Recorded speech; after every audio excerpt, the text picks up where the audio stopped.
Hello, Rick. We are live now. How are you? Well, Sarah, thank you. Good, good. I'm so glad to hear that. And today is Wednesday, July 12th. Wow, July is almost halfway now. Yeah. We are getting into the summer. But today we have a cool topic to talk about. I'm excited about this new topic. So, hello everyone. Thank you for watching. Thank you for following us. And today, thank you for joining us today. My name is Sarah M. I am an author of the book How I Survived the Killing Fields, and I'm happy to host this history chat today. So, I'm happy to present to you our presenter today is a 10-time non-fiction book author and an authority on American history. His number 10 book is called They Made America Great. He spent most of his adult life living aboard boats and has traveled far and wide in the America. Welcome. Let's welcome Rick Rhodes. Welcome, Rick. Thank you. Yeah, today's topic will be talking about William Henry Seward, a pragmatic during a civil war and the visionary we need after the war. So William Henry Seward was a New York governor and senator before becoming President Lincoln's most capable Secretary of State during the Civil War. Along with President Lincoln, Seward had a momentous effect healing our shattered country. After the war, his long-term vision would guide the United States well into the 20th century. So, Rick, take it away. Okay. Hi. This is a good one. William Henry Seward.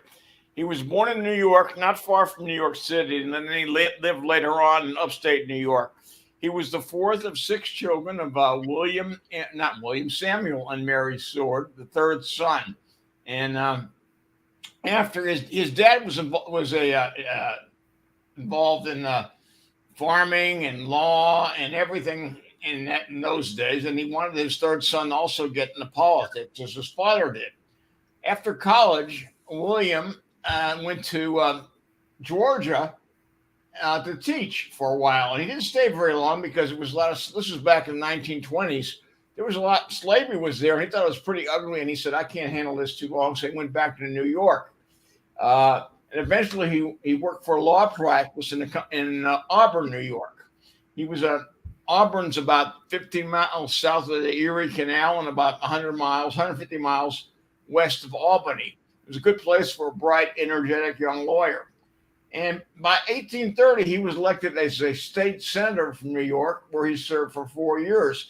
He was from the anti-Mason party, and the anti-Mason party was against the Mason party, as you may just get from the name. And the Mason Party has some crazy ideas like elitism, imprisonment for debts, and all kinds of things like that. And the anti-Masons were against that. And their main culprit they didn't like was Andrew Jackson, who was a Democrat. In a chance encounter near Auburn, New York, he had a stagecoach mishap, and he ran into another fellow named Thurlow Weed. Thurlow Weed was a newspaper publisher, and the two of them became lifelong friends after that. They they uh, they believed the government had a role in fixing roads and canals and schools. We was a publisher, but he became uh, a handler for Seward the rest of his life. And then in the 1830s, the Masons kind of anti-Masons were replaced by the Whig Party. And in 1935, Seward and his wife Frances. There's a book about him and his wife. The whole thing. I don't have that. I have it, but I didn't read it. And they went to Virginia, and again they saw how horribly slaves were treated. So let's put this in the back of his head. In 1838, Seward became a Whig, and he ran for governor of New York, and he won, and he moved to Albany.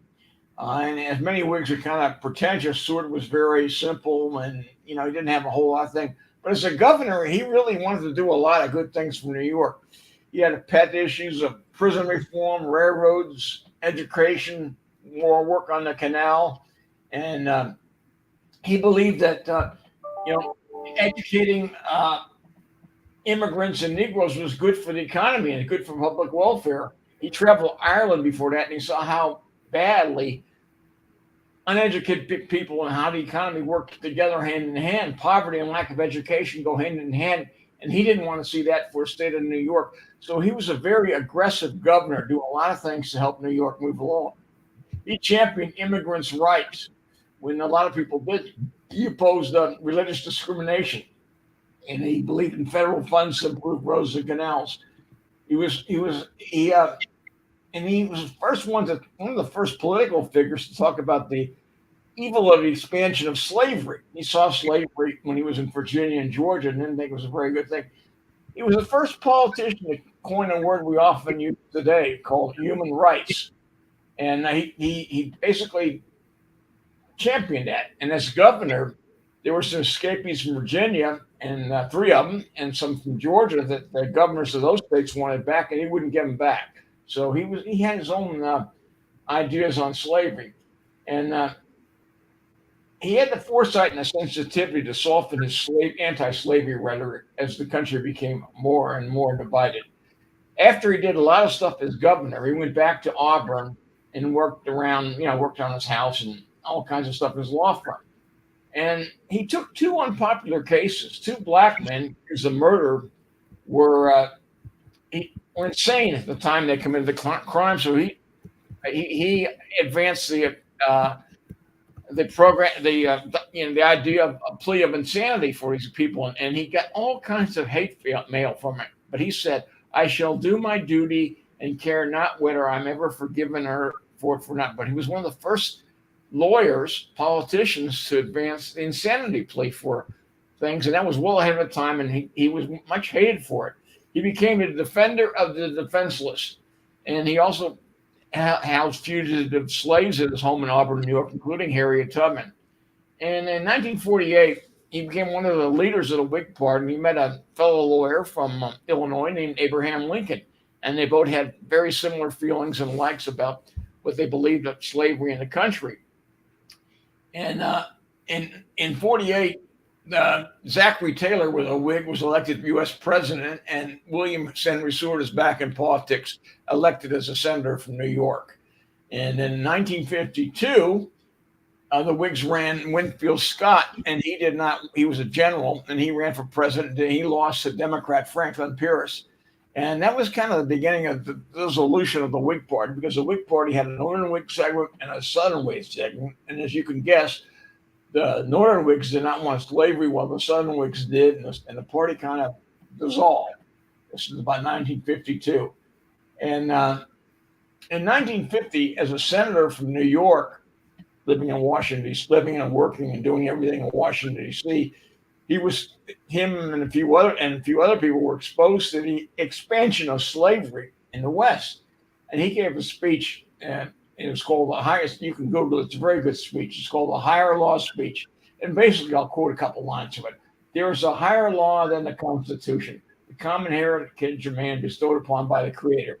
It's a very powerful speech, and he's very well noted for that. And he said there's a higher law than the U.S. Constitution. And I totally agree. And a lot of people said, "Whoa." He also said this nation cannot exist being half slave and half free. It has to be one or the other for economic reasons. And he's absolutely right. And then comes 1854, there was something called the Kansas-Nebraska Act. And it basically said that as new states out west were coming into the Union, the people in those states were going to decide whether they're going to be slave or free, or non-slave, I guess is a better word, really wasn't free. And the first test of that in 1854 was the Kansas-Nebraska Act. And Southerners liked it because Kansas was going to come in as a free state. Missouri, to be honest, was going to come in as a non-slave state. And Seward did not like that at all. But it was signed by the president. And as a result of that, several other parties came out. The Free Soilers opposed slavery. The Know Nothings were against immigrants, and the Republican Party that we have today. People were outraged by the Kansas Nebraska Act, especially in the North. And it also a death knell from the Whig Party, and the remnants of that party became the Republicans. In '56, John T. Fremont, the explorer of California and elsewhere, was on the Republican ticket, but he lost to Democrat James Buchanan. And in 1857, there was another interesting case, Dred Scott. Dred Scott was a slave who went to another state. He said, "Now I'm free. I'm in a free state." And he went to the Supreme Court, and the Supreme Court Justice Roger Taney and others said, "No, you're not. You're still property, even though you're in a free state." It was a 72 decision. And Seward was like, "This is horrible. The Supreme Court just made a terrible decision." And all history says they did. And he didn't make any friends in the Supreme Court or even in Congress with the Dred Scott decision. And so things are really heating up in the country. And the big issue was slavery out west. What are we going to do? We don't. And then in 1860 was a Republican convention in Chicago, Illinois. And Seward looked like the most promising candidate to win that convention and become the Republican candidate for president.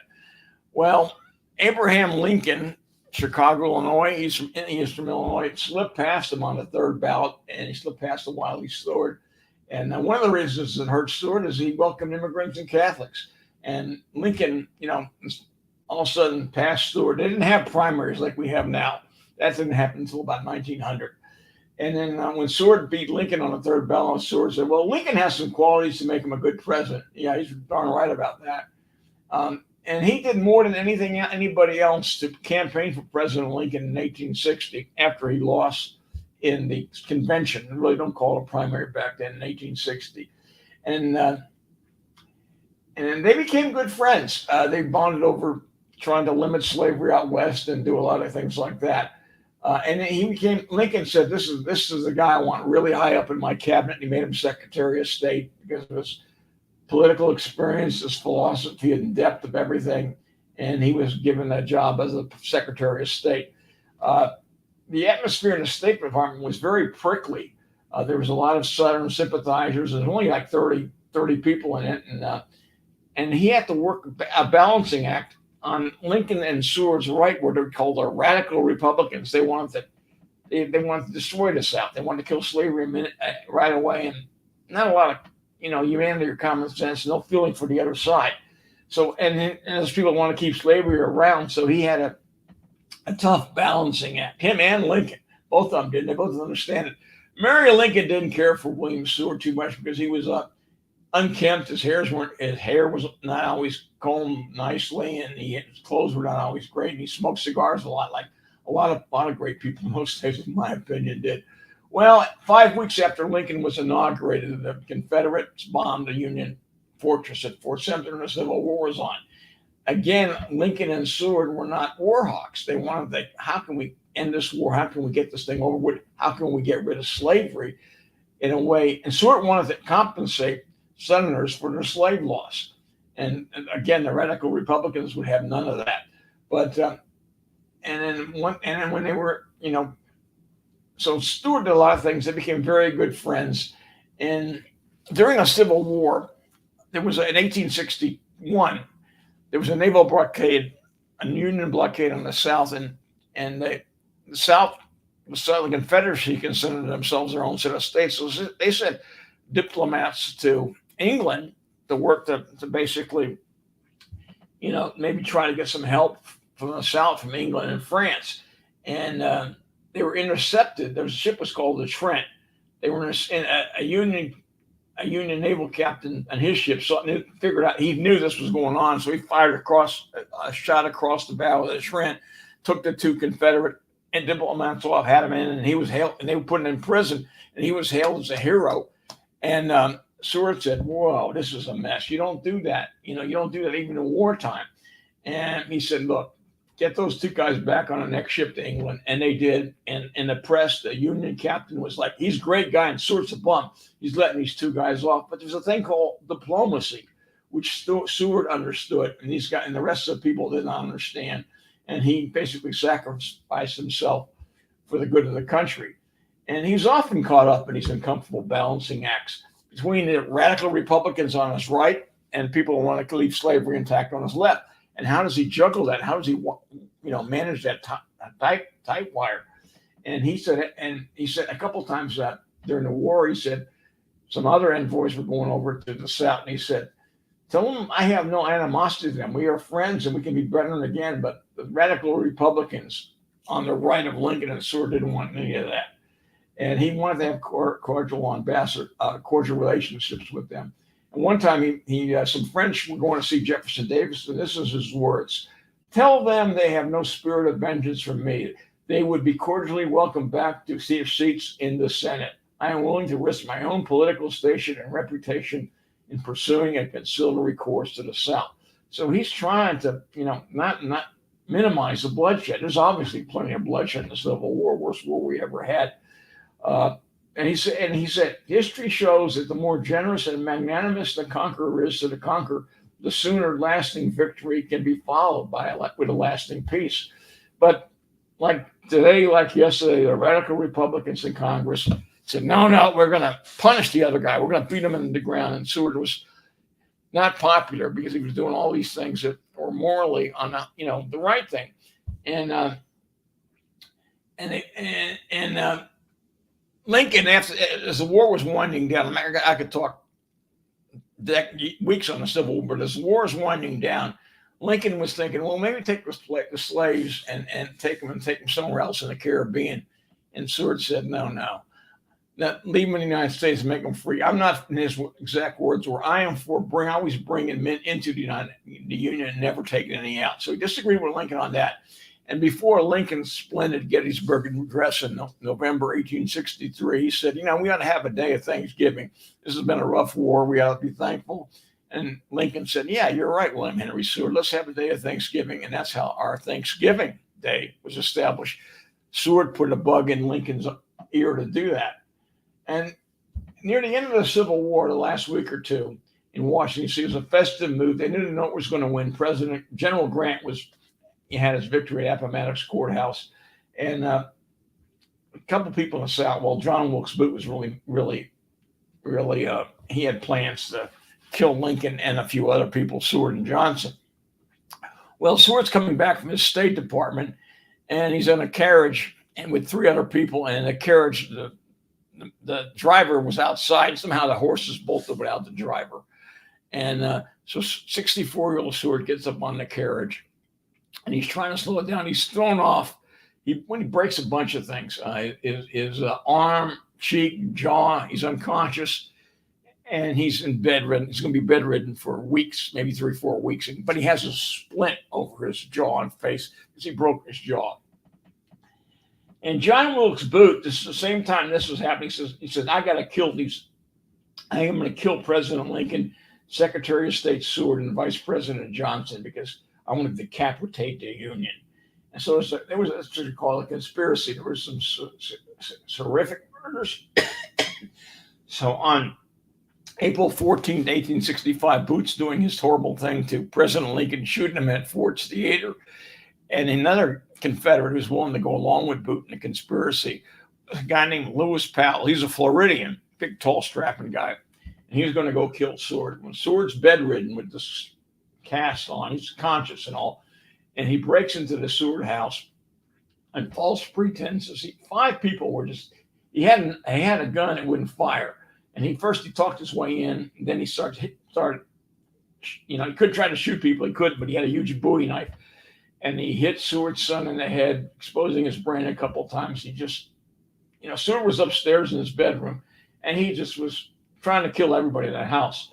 And he got to Seward, and he's slashing his face and neck with his Bowie knife.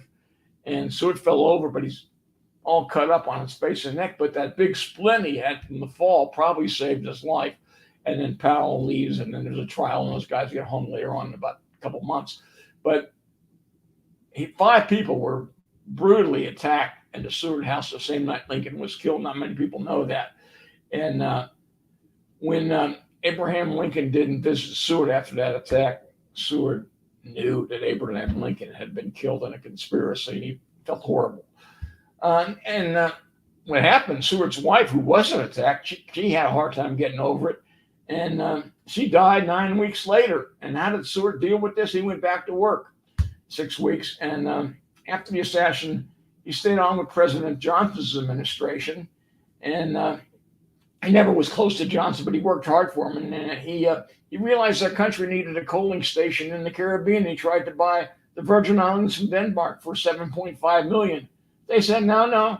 And then we ended up buying them 50 years later for 4 times the price. And he thought our country's future is still Secretary of State lie out west. And he predicted America's trade with Asia would someday surpass our trade with Europe. He's right on that. He thought there'd be a canal through the Americas, in Central America, to connect the Pacific and Atlantic Ocean. He was right on that. And we all know Seward's folly in 1867 as President Johnson's Secretary of State.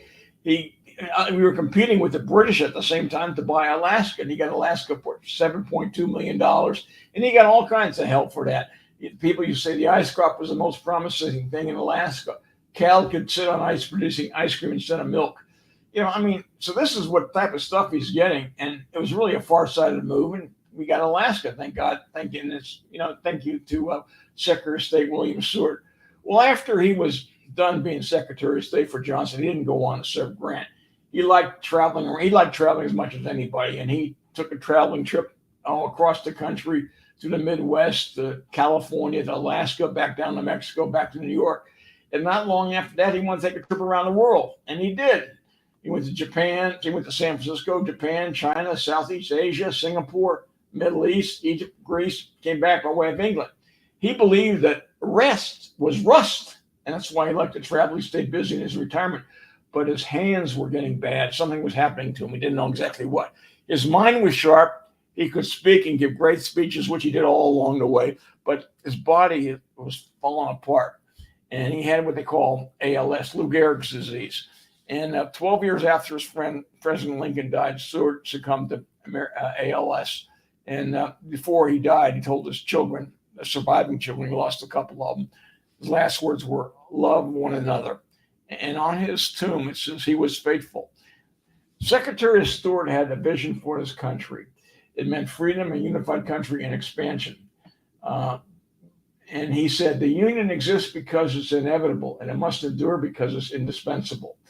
And he kept his humor in the darkest time, and he was a pragmatist in the war, after the war, before the war.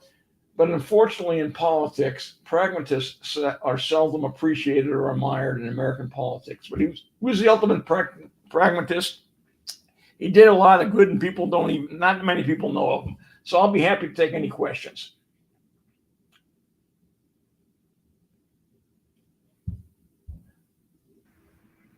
We don't see any question. Hello, everybody. Do you have any question? Feel free to post it in the chat. We can see your comment. So apparently it doesn't seem to have, we don't seem to have any question. All right, no question from the audience. I'm going to show the picture. Let me pull up the picture. Here it is. Yeah, he's a little bit rumpled. His hair wasn't exactly combed, Yeah. My kind of guy. Yeah, he's good looking.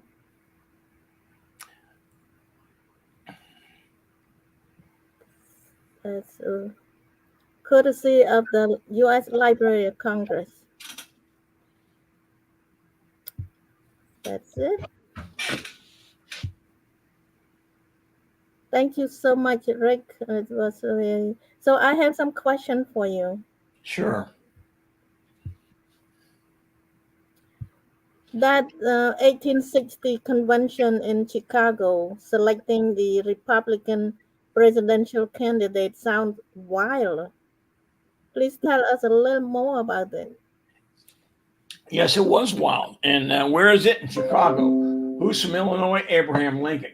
And he's wily. In the first ballot, he was on everybody's second choice. There's a great book written by Doris Kearns Goodwin about a team of rivals. About well, it starts with that convention, but he took all the people that were very powerful in that convention: Seward, Salmon P. Chase, Edward Bates, Simon Cameron, and he put them in his cabinet. Now that's Lincoln. That's a sign of a person who really has a lot of self confidence. They'll take the people that are criticizing the most or the biggest rivals and put them in their cabinet, and they work very well. And the only problem he ever had, the only person he ever had a little bit of problem was Salmon P. Chase, but he was the Secretary of Treasury. Bates was a secretary, or was the Attorney General, and Seward was Secretary of State, and Cameron was Secretary of War. And part of the deal on the third ballot was Cameron was from Pennsylvania. He shifted some votes when he dropped out to Lincoln instead of Seward. But Lincoln took all these men, as Doris said, team of rivals, and put them in his cabinet after he pulled out the 1860 convention. Hmm. Wow. So another question: during the Civil War, Secretary of State Seward was indispensable to President Lincoln. Please touch again on a couple of his bigger contribution during the war. Well, as I said earlier, he sacrificed himself during the Trent episode when the ship was boarded, and he also Britain and France had gotten rid of slavery half a century before, and but they liked the South's cotton. Economics plays a big part, and he was able to keep Britain and France out on moral grounds and several things. So his big contribution was keeping the European powers out of the war. They would have helped the South. So that was his big. He did a lot of things. That was probably in a nutshell the biggest thing he did. Wow, it's wonderful. And my last question is: even after he was gone, Seward had a great effect on our country. Can you tell us about some of the things that we take for granted today? Absolutely. Yeah. Absolutely. Alaska, we don't think about that. And he also laid the markers for getting Hawaii, the Virgin Islands, and the Panama Canal. So he was looking at that as well. He was looking at that. And eventually all those things did become U.S., including Puerto Rico, I think. And also a couple of future Secretary of States were Stuart proteges. Uh, uh, Hamilton Fish and I think William Everett. They were Secretary of States. They were proteges of Stuart, and they basically learned a lot from Seward. And then one of the ones later on, much later on, was John Hay. He was also Lincoln's secretary. He was a Secretary of State, and he really advanced a lot of things Seward was moving. So Seward had some good ideas, and he had some good proteges, people that he took care of that knew it wanted to move the country in the same direction he did. So he left a mark on this country, I think, that few people know about, and that's what I'm trying to do, is just tell a story about the mark that William Henry Seward left on our country, people, and foresight on what we're going to get in the future. So I'll be happy to any more questions. I'll be happy to entertain them. Okay. Well, we are waiting to hear from the audience, but nobody asked any questions so far. Uh, but thank you so much for bringing this story to our attention, and it's a wonderful information to know. Uh, so a lot of things that happening in the past, and it have good effect on us, and we didn't know about it. So it's Yes, it did. yeah. Anyway, we appreciate your research, and your dedication to bring the history, the good history, to remind us to look at the history, because there's some hidden good information that we it will benefit us to know. Absolutely. Yeah. All right. If there is no question from the floor, we will end this chat, and we are right on time. 4:29. It's good time. Well, thank you so much, Rick, and we will see you in a month. So Next month will be August 9. August Yes, sounds 9. right. Yeah, I'll go back to World War II. I think I have the story if I get the books on it. Okay, great. All right. Well, thank you again and goodbye now. Goodbye. Let's stop broadcast.